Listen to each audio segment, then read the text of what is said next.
Let's see how abapGit offline works. First, you need to go to the transaction SE03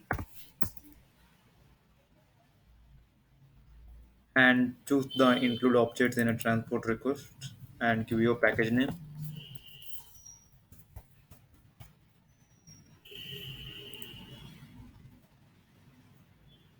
It contains three objects. What the thing need to be follow is that if your development objects are of more than 1000, you need to choose abapGit offline. If the development objects are of less than 1000, you need to choose abapGit online.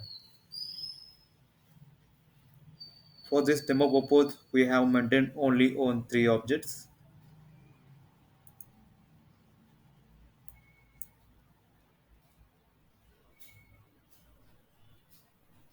Now go to the another transaction, gmdg underscore abapGit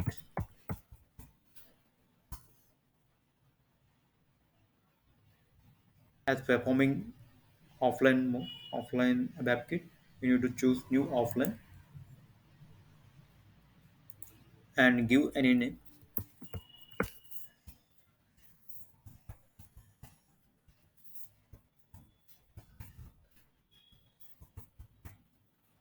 Give your package name.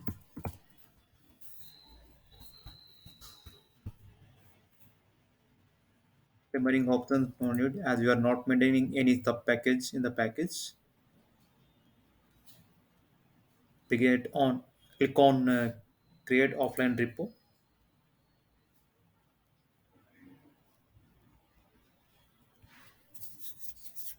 Now click on export zip to move the development object from your SAP logon to SAP logon package to your local system.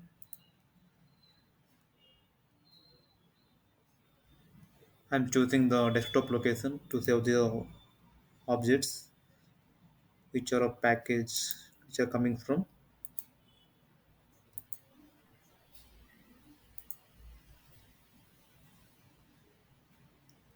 You see the number 54030. We will see the zip file of it, that the development objects got exported or not from our package to local.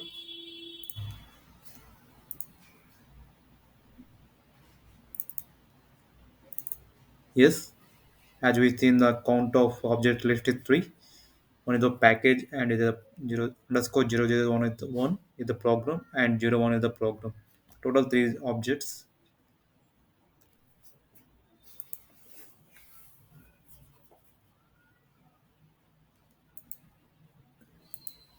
This is the one way of using abapGit offline, where we are done with the moving of objects from our SAP logon package to local system. Thank you.